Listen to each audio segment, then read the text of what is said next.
They're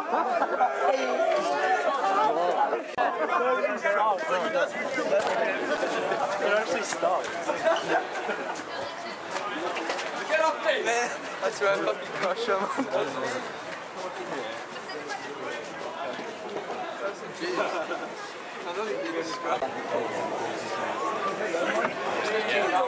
I'm sorry, Ben Lally. Who are you?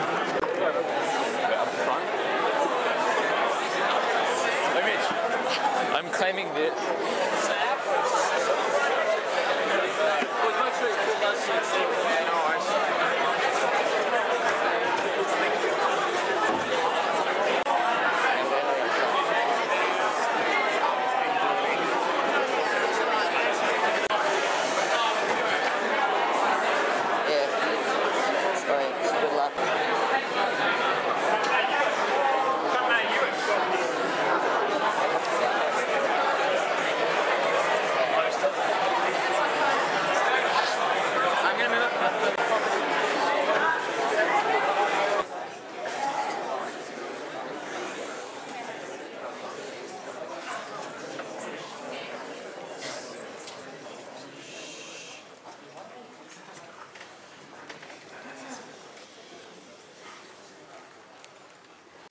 Good evening, ladies and gentlemen, and welcome to the grand final of the Independent Schools Debating Association competition. I'd like to welcome the team from St Aloysius College to tonight's debate at St Aloysius College. The topic for tonight's debate is that assassination is a legitimate tool of foreign policy. Representing the affirmative side is St Aloysius College, consisting of first speaker Sam Moran, second speaker McAlpin, and third speaker Timothy Morgan. Representing the negative side is St Ignatius College, consisting of first speaker William McMorgan, second speaker Timothy Asimarcus, and third speaker Joseph Bain, and fourth speaker Patrick Hall. Each speaker may talk for a maximum of 8 minutes. A warning bell will be rung at 6. At the end of the debate, I will call upon the adjudicators, P. Caldwell, D. Bowes, and D. Swain, to make a few comments to announce a decision. I now call upon the first speaker, Sam Moran. Yeah!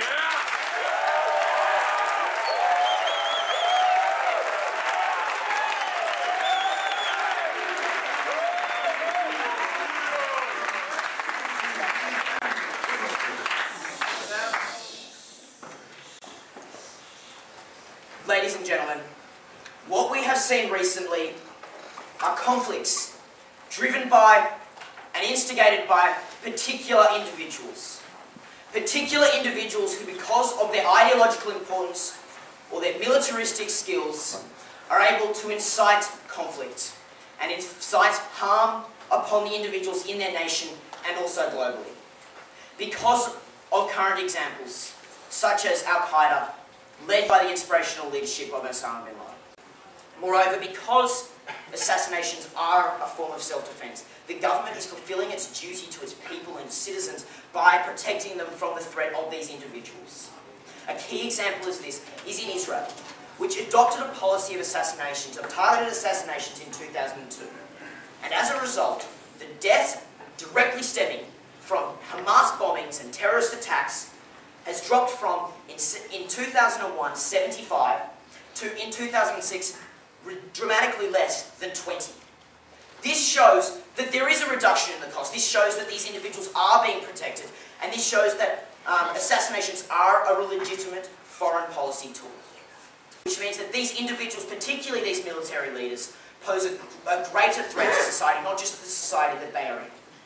And by removing these individuals, what you're doing is you're removing the capacity for these organisations to effectively and to efficiently strike and to cause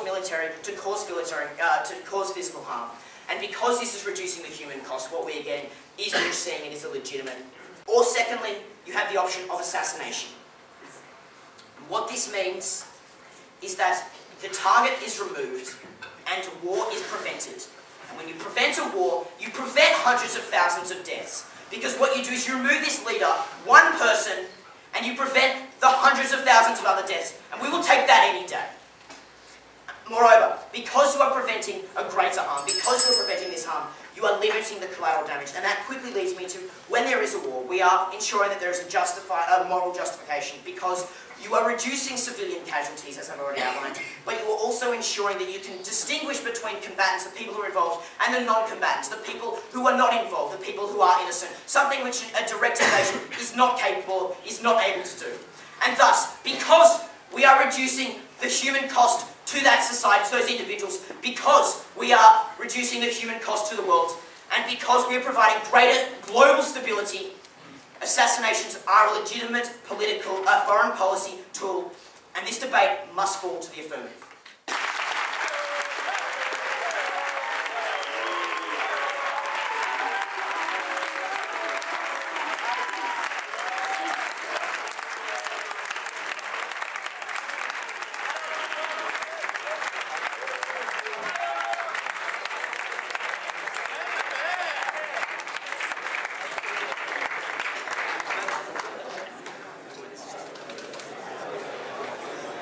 Reducing the chance of war. In fact, it's more likely to spark a war because there'll be less diplomatic relations and more tensions, more mistrust, and more secrecy between every nation, completely undermining the idea of foreign policy in the first place.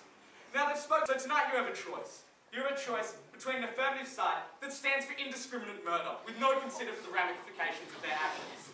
Secondly, and a negative, who believes in the upholding of the rights that are the foundation of our democracy. I will be speaking about, firstly, the assassination and how this is against the principal aims of foreign policy, and secondly, how assassination is taking money away from his people who are already in poverty, or he will just launch nuclear missiles or wage war, despite the affirmative's pleas this evening, in response to such an assassination, causing more damage than he did before.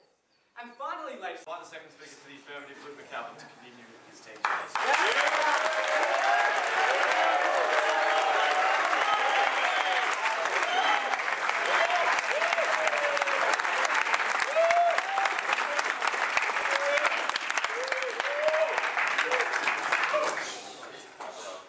Ladies and gentlemen, tonight I find it quite personally really disappointing to see the negative team try and accuse us of indiscriminate murder when we are the team who are trying to give nations an option to take in between diplomacy and full-scale war to deal with an aggressor within a sovereign state.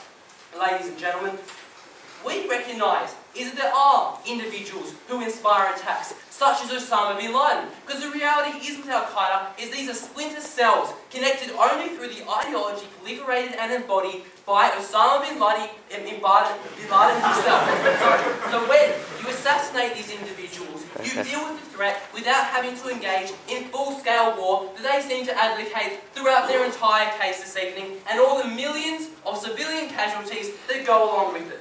Nations. But moving on from that, ladies and gentlemen, the negative team seem to want to have a model of due process, where we give every terrorist leader, every ideological leader, a fair trial. But there's a number of problems with this. Firstly, you won't get any due process. Why? Because the guilt of these people are already determined. There's no question. These terrorist figures get up every day on Al Jazeera television and admit that they committed these terrorist attacks. And they've got no problem with doing that. They revel in it. They revel in the spotlight. They revel in saying, it was me. I took down the Twin Towers. I promoted that attack. I promote this organisation, Al-Qaeda, against the West. Secondly, what we would have under the opposition are a series of kangaroo courts. Why? Because these people are too well known, they're too well known to get a fair trial. Where on earth would you put Osama bin Laden on trial when no one's ever heard of him before? I would like to see this court created, ladies and gentlemen. It would be quite an interesting collection of judges.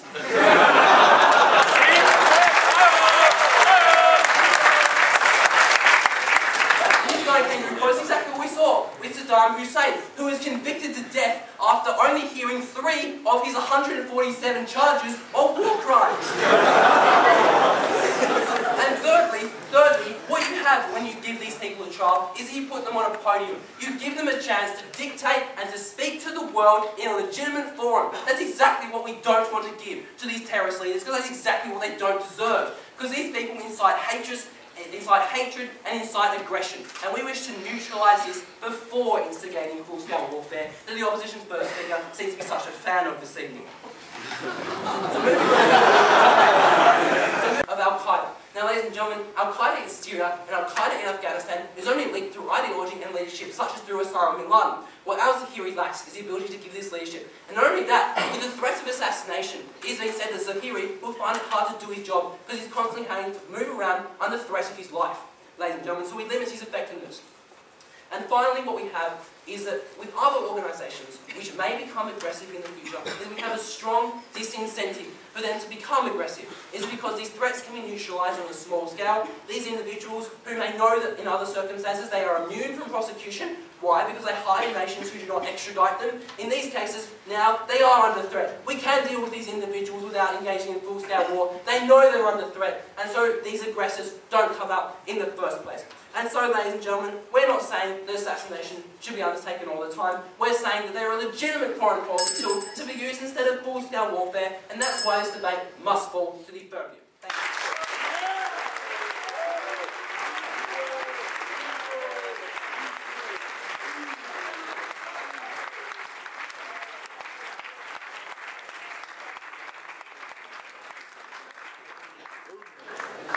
In the head, you are able to shoot a stun gun into him and save him, and you are able to take him back to a place where he